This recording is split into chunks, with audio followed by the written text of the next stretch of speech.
The moons turn red. Dawn comes too early. Hunters gather, priests chant, and every prophecy points to one name, the sovereign of shadows and blood. To end the nightmare, he must do the unthinkable, shatter his own throne. The night over Valorith was never fully dark. It lived and breathed, draped in a velvet shimmer where shadows moved with a mind of their own. They slid along obsidian walls, curled around slender spires, and pooled like spilled ink at the base of the great citadel that crowned the city. From afar, the stronghold looked less like stone and more like a wound in the sky, a towering tangle of black glass and iron where starlight went to die. Within that citadel walked the one who owned the night. He moved through the halls as if they existed only because he permitted them to stand. Cloak trailing like a strip of midnight wind, the sovereign passed columns etched with ancient runes that pulsed faintly with crimson light. The air around him smelled of cold stone and old blood, metallic and distant, like a memory kept in a locked chest. The shadows closest to him stirred, thickening with every measured step. They rose from corners and from beneath carved thrones, stretching toward him as though drawn by gravity. Aaron Valek, sovereign of shadows and blood, did not look at them. He did not need to. The shadows were his to command, companions and weapons and ghosts all at once. They had whispered his name long before mortal tongues dared to, and they would still be whispering it when every palace and kingdom above the horizon was dust. In the throne hall, a river of scarlet glass cut the floor in two, beneath a bridge of bone-white stone. The river was frozen blood, solid and perfectly translucent, beneath which forms seemed to drift faces and hands, or perhaps only distortions of the light. Above it rose the throne, a jagged curve of black crystal, formed from the fused remnants of fallen towers that had once belonged to those who opposed him. Aaron ascended the steps and sat. Beneath him, the throne drank the weight of his presence, humming softly as it tasted his essence, recognizing the master bonded to it through rites older than the city itself. Around him, courtiers lingered in the penumbra, vampires wrapped in silks and leathers, soldiers standing in polished armor that reflected faint torchlight, mortal scribes clutching scrolls with white-knuckled hands. None spoke aloud. In this hall, words were rarely needed. Fear and reverence were languages enough. Reports came to him through bowing messengers and trembling minds. Human caravans refusing to pay the old blood tithe. Temples to the sun raising banners in distant valleys. Hunters gathering in secret enclaves, armed with steel tempered in sanctified flame. Whispers of an alliance among mortal kings who once quarreled over borders, but now spoke of a final war against the night. None of it should have threatened him. For centuries, the cycle had remained unchanged. Mortals resisted, mortals were broken, and their shattered kingdoms became tributaries feeding his empire. Yet the unease coiling in the heart of the citadel felt different now, thin and insistent as a blade pressing into skin. Above the hall, beyond the vaulted ceiling, the sky itself was shifting. The moons had begun to change. At first, it was subtle. A pale ring around the larger moon, as though some unseen hand had painted a halo in ash. Then a second ring, darker, broken in places like fractured bone. Astronomers, both mortal and immortal, strained their thoughts and instruments, searching for patterns in the heavens. The most learned among the living called it a celestial omen. The oldest among the vampires recognized something deeper, a stirring they had felt before but had almost forgotten, the slow turning of a great and patient wrath. The sun was waking. In his private chamber, high above even the tallest spires, Aaron stood before a window carved directly into the stone, without glass. He preferred the world unfiltered. From here he could see the city spread beneath him, its streets lit by crimson lanterns and witchfire. Slender bridges arched from tower to tower. Bats wheeled in vast, whispering clouds, occasionally dipping low over the rivers where mortal serfs labored in fields even under starlight. His reflection sat faintly in the obsidian frame, pale and almost translucent. Red eyes watched him watcher-like, their glow dulled, as if the man inside them was far away. He could still remember another sky, from a life so distant it belonged to someone else, a sky soft and golden, the warmth pressing against his skin with a weight that did not burn. A summer afternoon, and the mingled scents of bread and wildflowers drifting over castle walls. A human heart beating fast for reasons that had nothing to do with fear. He had traded that heart away. Not for immortality, as the stories later claimed, but for power. For the ability to protect what he loved. In the end, the bargain had preserved nothing and destroyed everything. On the night when his mortal kingdom burned, the shadows had come to him like desperate animals, hissing against the flames. He had stood amid the ruins, the sky red with embers, the bodies of his kin scattered like discarded dolls. The primordial shadow had coiled itself around him, a vast presence without shape, a hunger without mouth. It had offered him dominion over darkness and blood, over fear and silence in the spaces between heartbeats. In return, it had asked for only one thing, that he never again belonged to the light. He had agreed. Now the primordial lay quiet, bound deep beneath the citadel in a prison made of night and obsidian. Its influence pulsed through his veins still, as much a part of him as the blood he drank. Every step he took, every command he uttered, shaped the empire that had grown from that moment of grief and rage. Yet the light he had forsaken had not forgotten him. As the moons waned and swelled in unnatural patterns in the weeks that followed, the first signs appeared at the margins of his realm. Border outposts reported dawns that came a fraction earlier than the records predicted. Sunbeams slipping through curtains where once only twilight lingered. Farmers in distant villages found their shadows fading for a heartbeat at noon, as if the sun burned them away completely before allowing them to return. Mortal priests claimed the world itself was trying to correct a mistake. In Valorith, the vampires scoffed at such tales, but their laughter rang brittle. They had long wielded shadows as an invincible armor, but every armor could fracture under sufficient pressure. And the kind of pressure that came from the sky was not something they could pierce with steel. Among the younger vampires, unease gave way to fury. They were children of a war that had already lasted lifetimes, creatures who had never known an era without the sovereign. To them, Aaron was not a man but a fact, like gravity or the taste of blood. Yet facts could be resented. They whispered among themselves in private alcoves and dim taverns, dreaming of a night unbound by his will, imagining an empire where power was not concentrated in a single throne but scattered like seeds. One of them, tall and sharp-eyed, stood more often than the others in the spaces between obedience and rebellion. Lysara Thane, general of the Midnight Legions, had won her place through centuries of relentless warfare. Her armor bore the scars of battles both physical and political.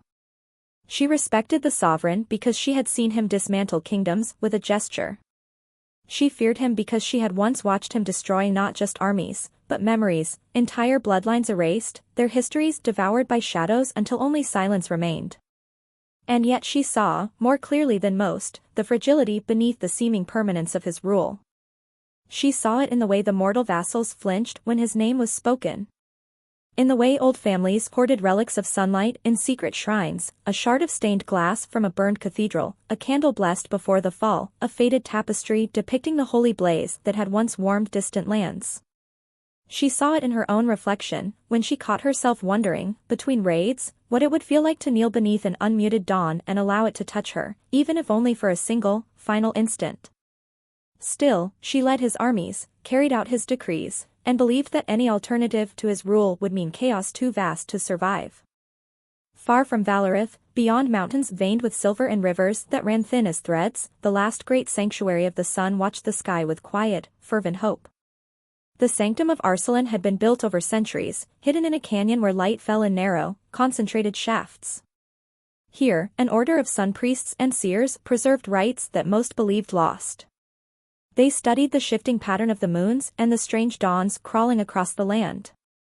They traced the contours of a prophecy carved into the deepest wall of the sanctum, a prophecy that spoke of the sovereign of shadows and blood and the final balance of day and night. The prophecy did not promise the return of an unbroken day. It did not offer the annihilation of darkness. Instead, it whispered of a choice made by the one who had bound both shadows and blood to his will.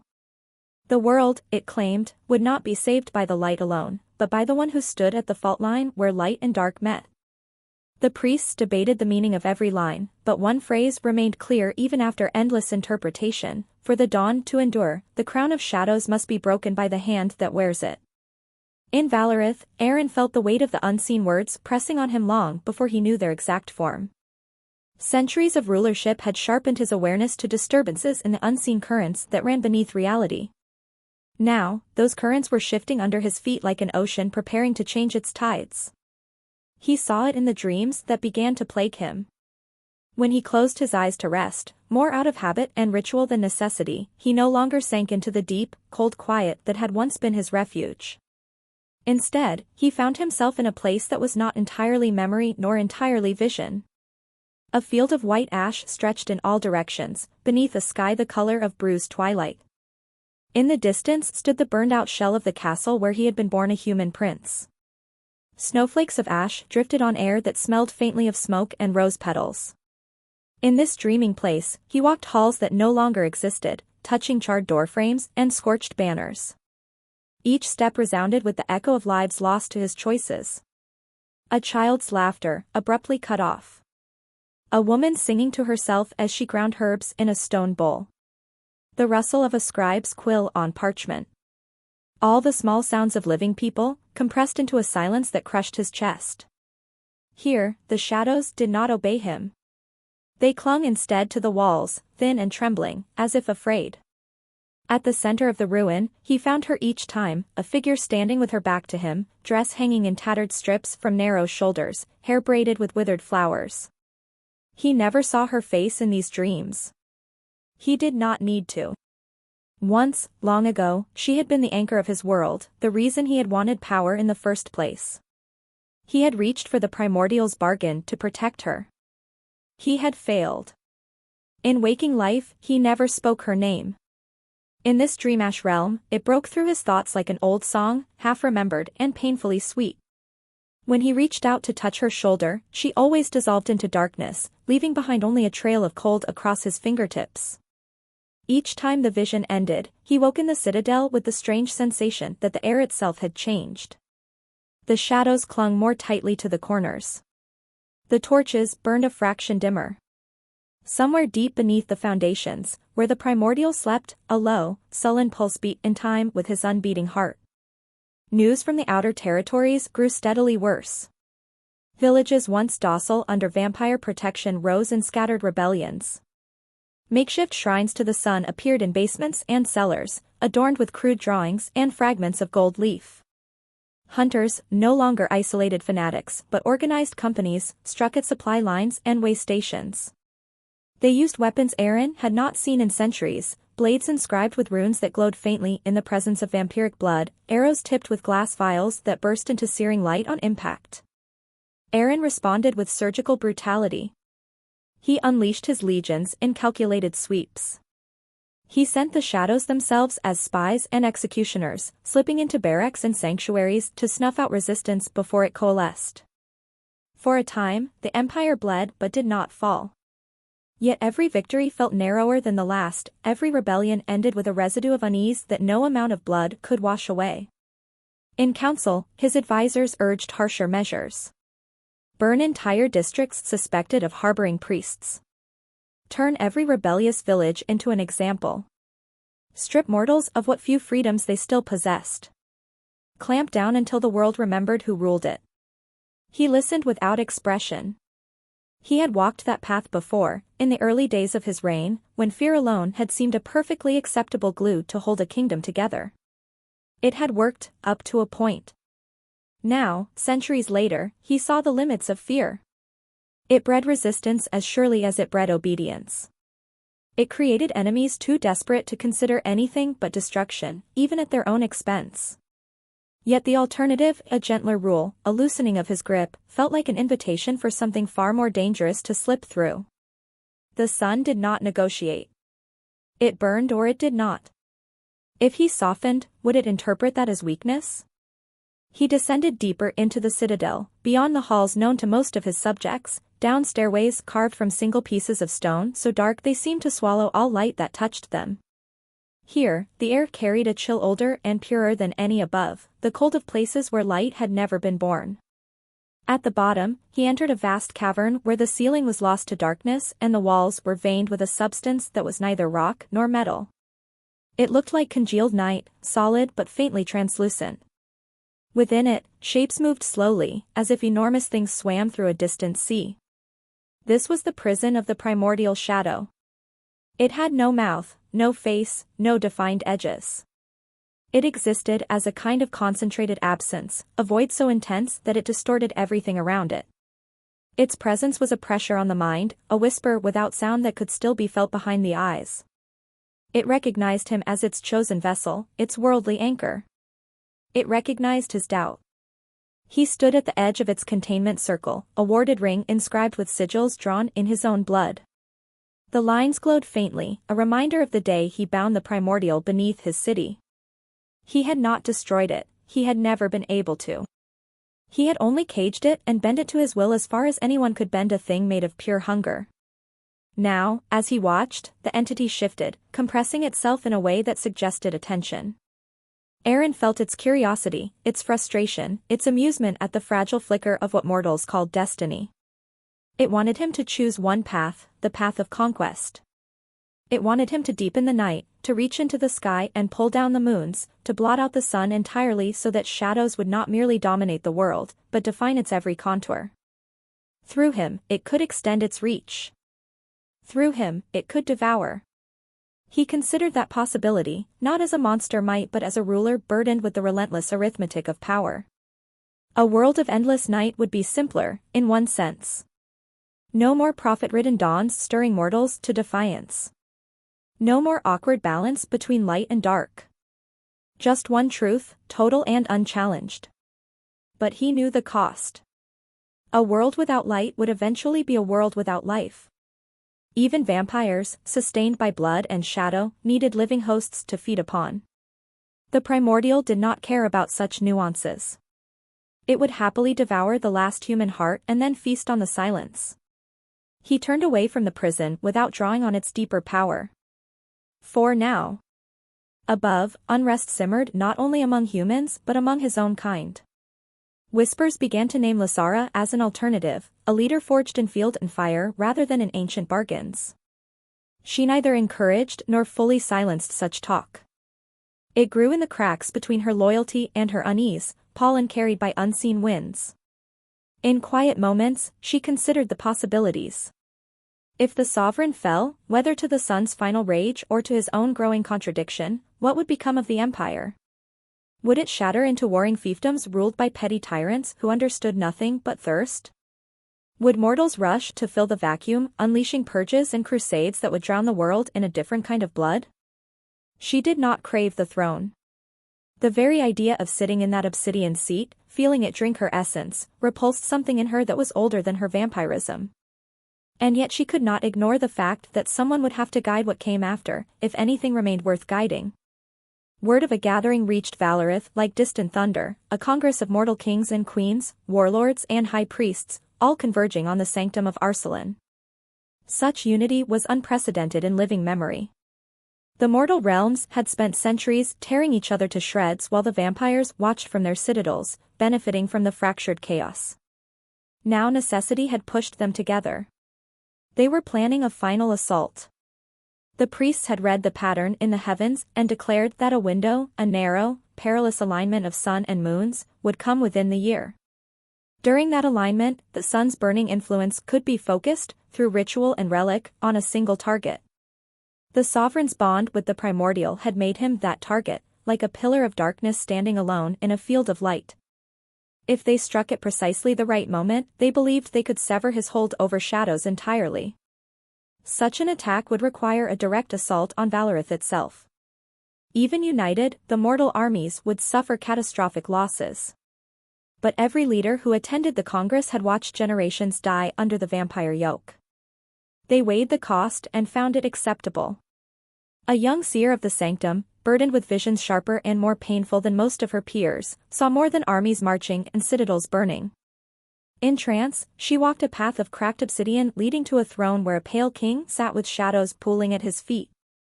She saw him standing at a crossroads beneath a stormy sky, one hand reaching toward the sun, the other sunk into the heart of the primordial.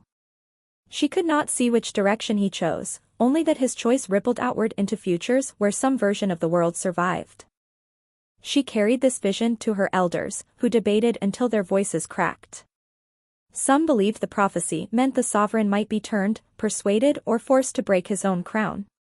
Others argued that no creature who had caused so much suffering could be trusted in the final hour. In the end, they agreed on only one point: whatever the prophecy meant, the attack must proceed.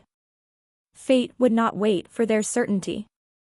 When word of the Congress reached Aaron through his network of spies and shadows, he did not rage. He did not destroy the messenger. Instead, he returned once more to the window overlooking his city. The lanterns below flickered like scattered embers. The night seemed thinner than before, its depths less absolute. Somewhere in the distance, beyond his immediate senses, he felt the combined will of thousands of mortals focusing like a lens. The sun was not a mind, but it was not entirely dumb either. Through the faith and fury of its worshippers, it gained a kind of direction. For centuries, it had watched the world tipping ever more towards shadow, its warmth twisted into object of fear in the hearts of those who lived under vampiric rule. Now at last, through the alignment of celestial bodies and the desperate courage of mortals, it had an opportunity to strike back.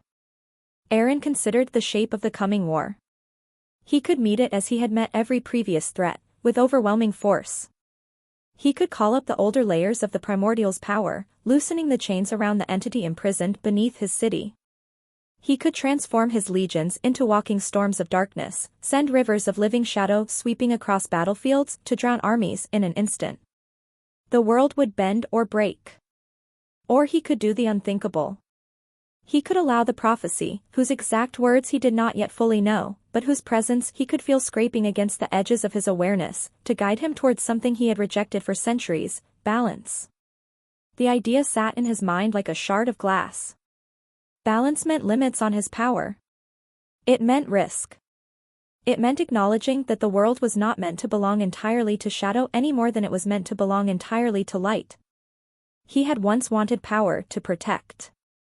Somewhere along the way, the desire to protect had become the desire to control, and control had hardened into tyranny.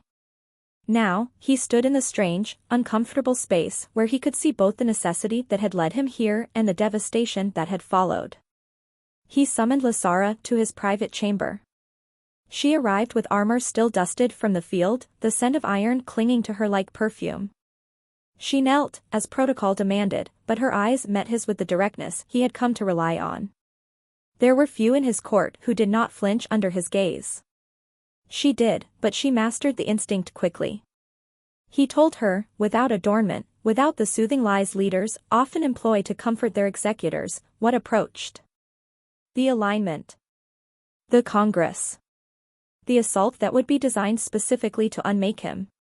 He explained the shape of the defenses he could raise, the horrors he could unleash, and the cost those measures would demand from both mortals and vampires.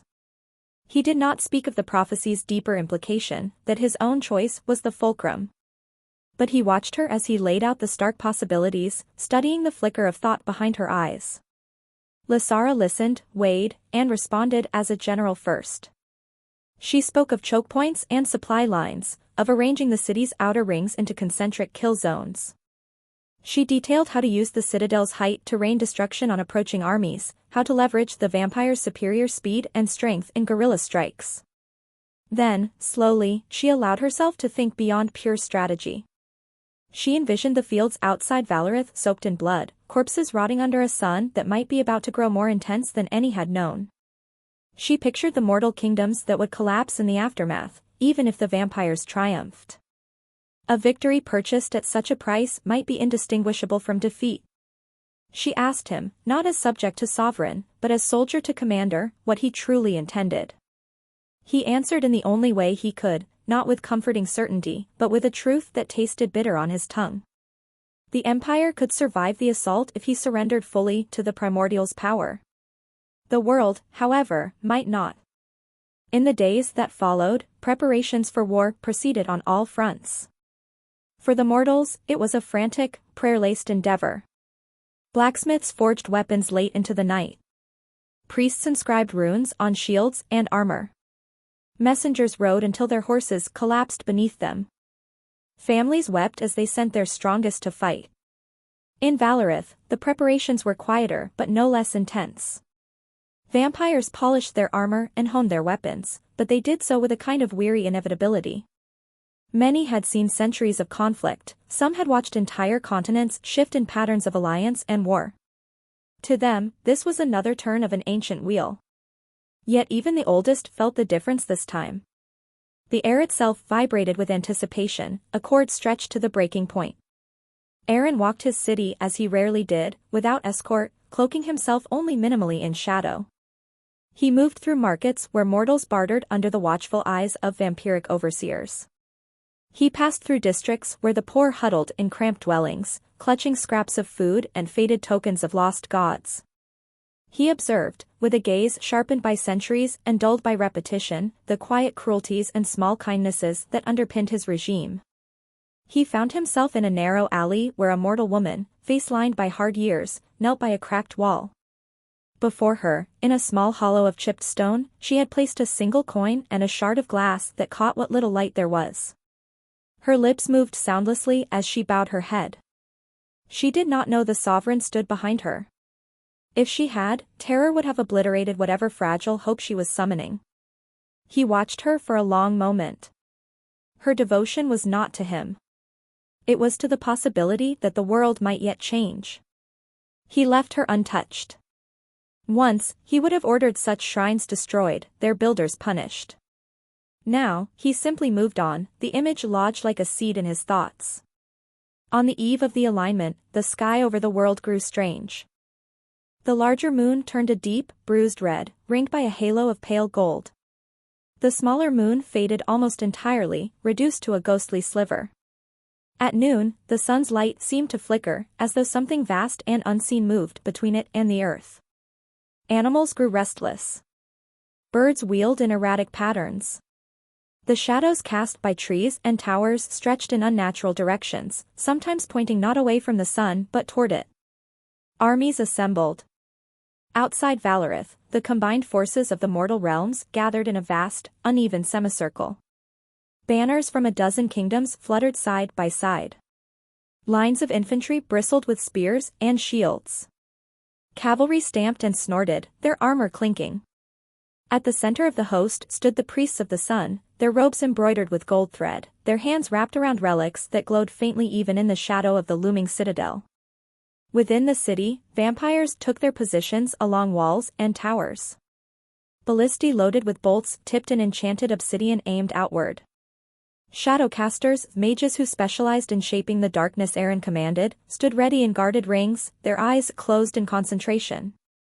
Lysara rode the perimeter on a black-stepped steed issuing final orders. Her soldiers responded with crisp efficiency, but she detected the underlying tension in every movement. They knew they were facing nothing less than the combined will of the world beyond their borders. In the throne hall, Aaron stood before the frozen river of glass blood and studied his own reflection. The throne behind him loomed like a crystallized knight, sharp and unyielding. He remembered the prophecy's essence, gleaned at last from captured documents and intercepted messages. The crown of shadows must be broken by the hand that wears it. He had assumed, at first, that the phrase referred to his literal crown, a circlet of black metal that bound his authority. But the more he considered it, the more he understood that the true crown was not metal at all. It was the network of bonds he had woven between himself and the shadows, between his will and the primordials. It was the empire itself.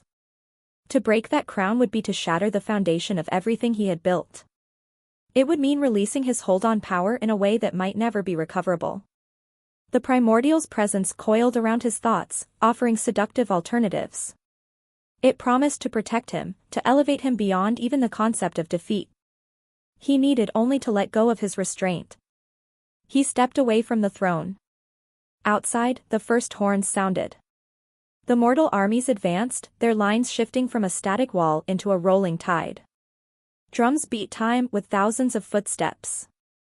At the center, the priests began their ritual, voices weaving together in a chant that rose and fell like the breath of some great sleeping creature. On the walls, vampires loosed the first volleys. Bolts and arrows rained down, joined by streams of concentrated shadow that lashed outward like whips. Soldiers fell, their bodies swallowed by darkness that gnawed at armor and flesh. But the mortals did not break. They pushed forward, raising shields inscribed with runes that flared with white gold light, repelling some of the encroaching night. The battle spread, a vast collision of flesh and steel and magic beneath the distorted sky. Lysara led a flanking charge, cutting through ranks with inhuman speed, but even she found herself forced to retreat as priests turned their attention toward her position. Lines of fire erupted in the ground before her cavalry, forcing them back with searing heat. From every tower, from every alley, the shadows fought his war with him. They stretched and hardened into spears, coiled into walls, swallowed enemies whole. Aaron watched through their eyes and felt the familiar, intoxicating satisfaction of dominance. Yet with every heartbeat, the alignment above drew closer to its apex. In the canyon of Arsalan, miles away yet bound to the same sky, the sanctum's most powerful ritualists focused the sun's growing intensity. They stood within a circle of mirrors and crystal prisms, shaping light as one might shape molten glass. Streams of radiance poured from the heavens into their constructs, then flared outward, seeking the single point in the world most saturated with bound shadow. That point was Aaron himself. He felt it like the prick of a needle at first, a subtle tightening in his chest. Then it grew, a heat that pressed inward from all directions. The shadows around him flickered, unsettled. They had never known such direct opposition. The sun's power was focused not on the city, nor on his armies, but on the bond at the heart of his throne. The primordial writhed in its prison, sensing the threat. It had existed for ages beyond counting, feeding on the spaces where light faltered. To it, the concentrated radiance descending now was not merely an enemy but an existential insult. It strained against its bonds, pushing torrents of desperate strength toward its avatar. Aaron could accept that strength.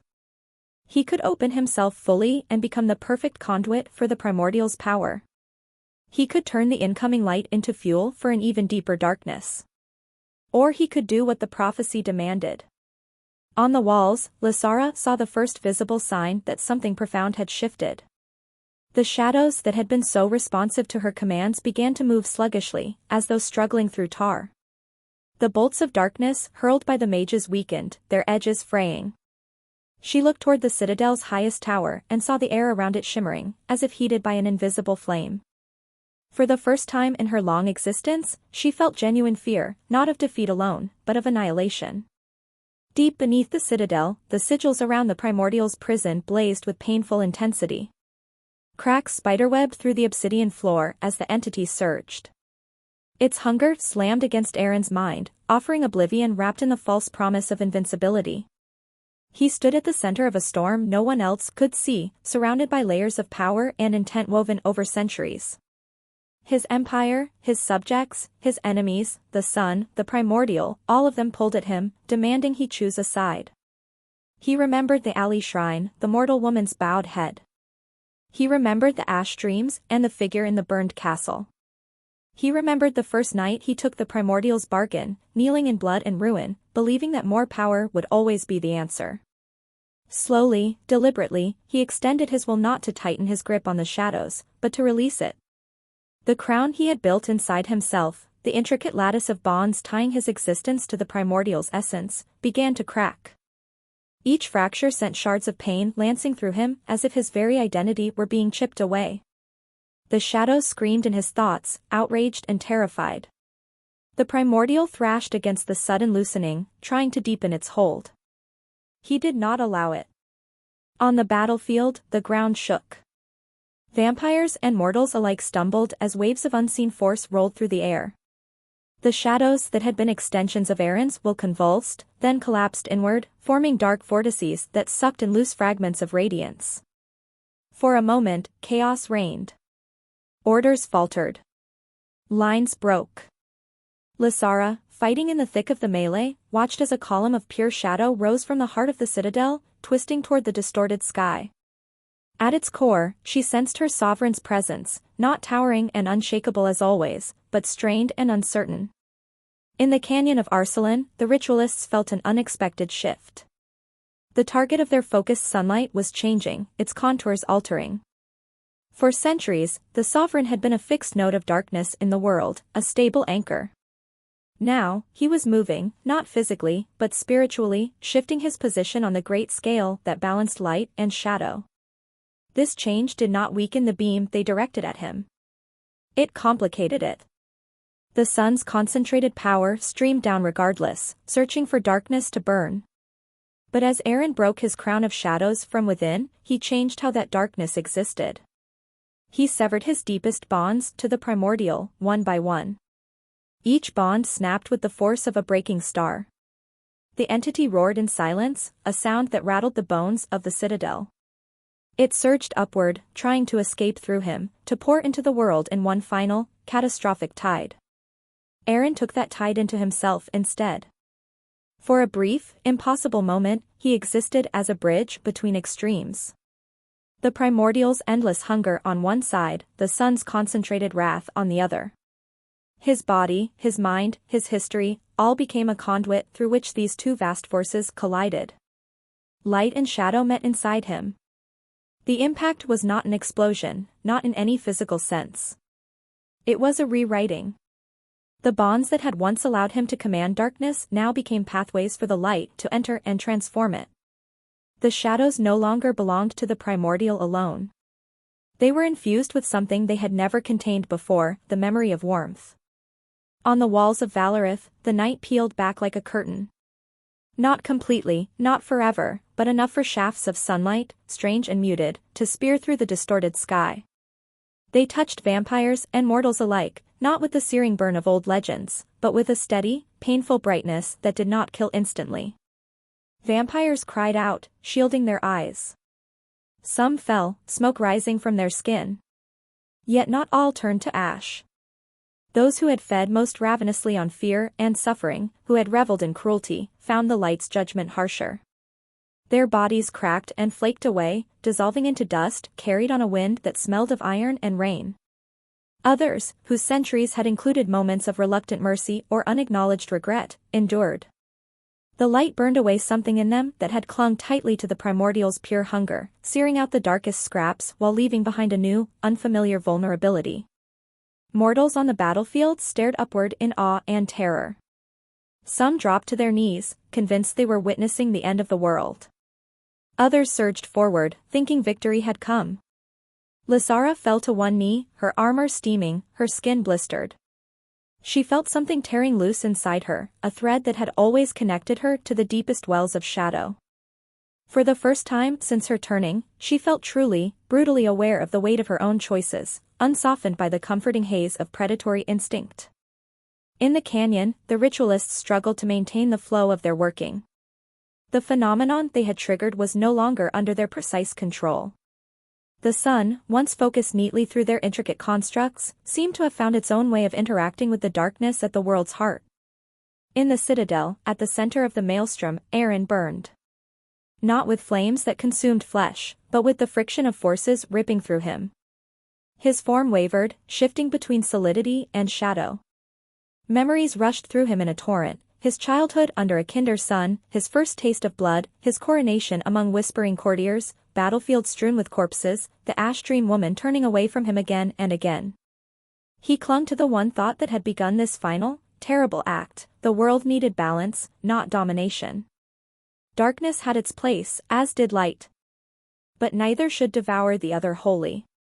He anchored that thought in the deepest part of himself, the part that had once wanted to protect more than to rule. Then, with the last of his will, he directed the energies tearing through him outward, not as a weapon but as a pattern. Across the world, shadows changed. They did not vanish. Trees still cast them, as did towers and people and stones.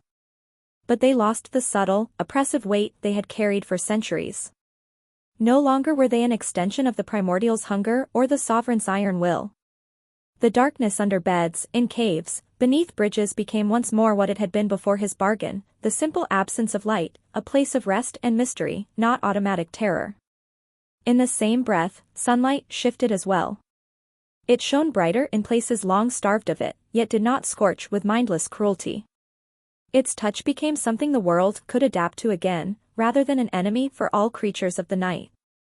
The primordial, severed from its anchor, held as something far greater than any prison contained it.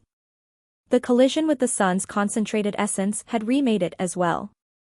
It did not vanish entirely, such a being could not simply cease. But it dissolved, its vast consciousness diffusing into the fabric of twilight itself, its hunger diluted into a more diffuse instinct that tugged at the edges of fear and shadow rather than commanding them absolutely. The bond that had made Aaron the sovereign of shadows and blood shattered fully. The column of darkness around the citadel's peak imploded, then blossomed outward in a ring of gray that swept across the city and beyond. Where it passed, the oppressive heaviness that had draped the land for centuries eased. The sky, while still distorted from the alignment, began to settle into a new configuration. The larger moon's bruise red faded to a softer, rusty hue. The smaller moon brightened slightly, a fragile shard of silver. When the light cleared, the throne hall of Valorith lay in ruins. The obsidian pillars had cracked. The frozen river of blood glass had shattered into jagged shards that reflected both light and shadow in strange, prismatic patterns. The throne itself had split down the middle, its sharp edges dulled and scattered.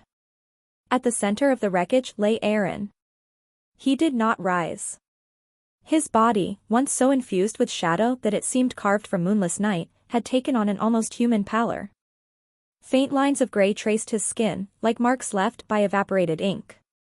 His eyes were closed. His chest did not rise and fall, it never had, not in centuries. And yet there was a stillness about him that was different now, a lack not only of breath but of the deeper, predatory awareness that had always hovered around him like a second aura. The sovereign of shadows and blood was gone.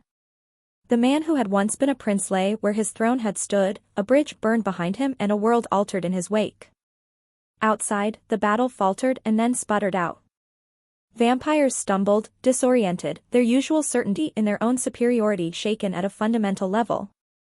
Mortals found that the shadows no longer lunged for their throats at every turn. The sun, still bright but less violently focused, warmed their armor and faces with a gentler insistence. Lysara, scorched and exhausted, forced herself to stand. She gazed toward the shattered heart of the citadel and understood, with a clarity that made her knees threaten to buckle again, what he had done. He had broken the crown of shadows with his own hand, not by surrendering to light and abandoning the dark entirely, but by refusing to let either extreme rule unchecked. In the days that followed, an uneasy peace settled over the battered world. The mortal armies did not launch a final assault on the weakened city. Their leaders, many of whom had seen the sky tear and reknit itself, found their resolve tempered by awe. The priests of the sun debated whether the outcome fulfilled their prophecy or had diverted it into a new, uncharted path. Some clamored to press their advantage and eliminate the remaining vampires, others argued that the balance achieved was too precious to risk. Within Valorith, chaos threatened for a time. Without the sovereign's iron will, factions stirred, old grudges resurfaced, and fear, always waiting in the wings, tried to seize the stage. Yet in the center of that confusion stood Lysara. She did not claim the title of queen or sovereign. She refused the broken crown when courtiers tried to press it into her hands, its sharp edges drawing blood. Instead, she walked the fine, treacherous line between her own kind and the mortals who had served them unwillingly for so long. She met with emissaries from the mortal realms, not in towering halls but in more modest chambers, where sunlight filtered in through newly opened windows.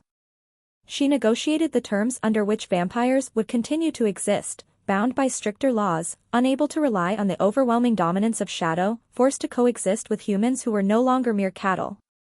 The process was imperfect, fraught with mistrust on all sides. There were skirmishes, betrayals, and setbacks.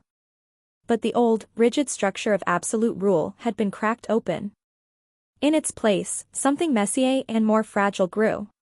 In the quietest hours before dawn, when even the most restless city streets fell still, Lysara sometimes climbed to the highest remaining tower.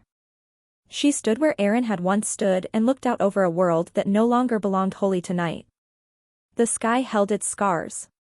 The moons were not as they had been before the alignment. The balance between light and darkness had shifted into a new configuration that no one entirely understood. Shadows still pooled beneath eaves and in alleyways, but they no longer whispered with the primordial's voracious voice. Sunlight crept into streets that had not seen it in generations, coaxing stubborn plants to grow in cracks between stones. She thought of the man who had ruled for so long that many had believed him eternal. She thought of the choice he had made, the crown he had broken. Between her fingers, she rolled a small shard of the shattered throne, its once black surface now veined with threads of dull silver. It was a remnant of an era that would never fully return. In distant villages, mortals knelt at shrines both new and old. Some thanked the sun for its restored kindness. Others whispered uncertain prayers into the reshaped shadows, acknowledging that darkness too had its place. Stories spread of the sovereign who had undone his own power to save a world he had long held in his grip. They argued over his motives. Some called it redemption. Others labeled it a final grasp at control, a way of choosing the terms of his own end. The truth, as always, lived somewhere between. Far beneath the citadel, in the cavern where the primordial had once thrashed against its bonds, the air now lay calm. The sigils on the floor had faded. The veined walls no longer pulsed with contained hunger. If one listened closely, there was still a faint whisper there, but it was not a voice of command. It was the murmur of an old storm, memory of a tide that had receded. The world went on. Seasons turned. Children were born who had never known a sky crushed under the sovereign's will. Vampires adapted in fits and starts, some clinging to old cruelties and perishing for it, others learning, awkwardly and grudgingly, how to exist without the absolute assurance of dominance. The sun rose each day not as a holy weapon but as a constant presence, sometimes gentle, sometimes harsh, always impartial. And in the echoing halls of memory, where ash still drifted in dreams, a figure in a tattered dress stood by a window in a castle that no longer existed. Outside, fields lay in a light that was neither blinding nor weak, a careful balance between warmth and shadow. A man approached her, no longer wreathed in darkness, bearing on his hands the marks of a crown he had shattered. She turned to face him at last. In that place, in that moment beyond history and prophecy, there were no empires to rule, no bargains to bind. There was only the quiet acknowledgement between two spirits bound by love and loss and the choices that had reshaped the world. The sovereign of shadows and blood had surrendered his throne, but the pattern he had carved into reality remained, a world where darkness and light coexisted in uneasy, necessary partnership, watched over by the memory of a king who had learned, too late and just in time, that true power lay not in holding everything, but in letting go.